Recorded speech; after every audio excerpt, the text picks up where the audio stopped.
Sasthamkotta post ഓഫീസിലേക്ക് മാർച്ചും ധർണയും നടത്തി. കർഷക സംഘത്തിന്റെ നേതൃത്വത്തിലായിരുന്നു മാർച്ചും ധർണയും സംഘടിപ്പിച്ചത്.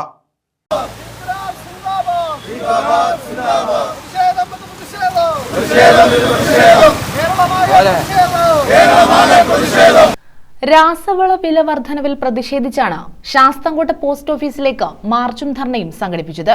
കർഷക സംഘം കുന്നത്തൂർ ഏരിയ കമ്മിറ്റിയുടെ നേതൃത്വത്തിലായിരുന്നു മാർച്ചും ധർണയും. സംസ്ഥാന കമ്മിറ്റി അംഗം ചാന്ദിനി ഉദ്ഘാടനം നിർവഹിച്ചു.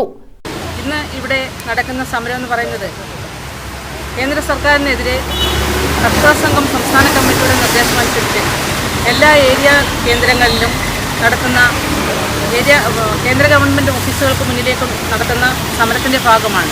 ഈ സമരം എന്തിനാണെന്നതിനെക്കുറിച്ച് ഇവിടെ സൂചിപ്പിച്ചു കഴിഞ്ഞു. രാസവളത്തിൻ്റെ വില വർദ്ധിച്ചതിനെതിരെയും രാസവളത്തിൻ്റെ സബ്സിഡി വെട്ടിക്കുറച്ച് കേന്ദ്ര ഗവൺമെൻറ് കർഷകരെ ദ്രോഹിക്കുന്ന നടപടികൾ തുടരുന്നതിനെതിരെയുമാണ് ഇന്ന് ഈ സമരം നമ്മളിവിടെ നടത്തുന്നത്. നമുക്കറിയാം, രാജ്യത്തെ കാർഷിക മേഖല പ്രതിസന്ധിയിലാണ്, അതിരൂക്ഷമായ പ്രതിസന്ധിയിലാണ്. പുത്തൻ സാമ്പത്തിക നയങ്ങളും അതുപോലെ തന്നെ കരിനിയമങ്ങളുമൊക്കെ കൊണ്ടുവന്നുകൊണ്ട് കർഷകരെ ആത്മഹത്യയിലേക്ക് നയിക്കുന്ന പ്രവണത തുടരുന്ന സാഹചര്യത്തിലാണ് അവരെ പൊറുതിമുട്ടുന്ന തരത്തിലേക്ക് രാസവളത്തിൻ്റെ വില വർദ്ധിപ്പിച്ചുകൊണ്ട് കേന്ദ്ര ഗവൺമെൻറ് പുതിയ നയ സമീപനവുമായി മുന്നോട്ട് വരുന്നത്. കെ രവികുമാർ, ഇസഡ് ആന്റണി, ദിലീപ് എന്നിവർ പങ്കെടുത്തു.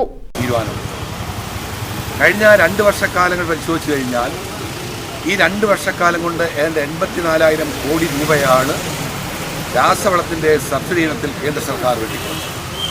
സ്വാഭാവികമായും ഈ തരത്തിൽ രാസവളത്തിൻ്റെ വില കൂടുന്നതിൻ്റെ ഫലമായി കർഷകർക്ക് കാർഷിക മേഖല വിട്ടൊഴിയുന്ന അവസ്ഥയാണ്. കേന്ദ്ര ഗവൺമെൻറ് കാർഷിക മേഖലയിൽ പൊതുവെ സ്വീകരിക്കുന്ന കാര്യങ്ങൾ നമുക്കെല്ലാം അറിയാം. ഞാൻ അതിൻ്റെ ഒന്നും വിശദാംശങ്ങളിലേക്ക് പോകുന്നില്ല. രാജ്യത്തെ കോർപ്പറേറ്റ് മുതലാളിമാരെ, അതേപോലെ തന്നെ ഇന്ത്യയിലേക്ക് വരുന്ന വൻകിട കോർപ്പറേറ്റുകൾ, അവർക്ക് ഇന്ത്യയിലെ കാർഷിക മേഖല വിട്ടുകൊടുക്കുന്ന അതിനാവശ്യമായ നിയമനിർമ്മാണങ്ങളാണ് ഇന്ത്യൻ പാർലമെന്റിൽ സ്വീകരിച്ചുകൊണ്ടിരിക്കുന്നത്. News bureau, Sasthamkotta.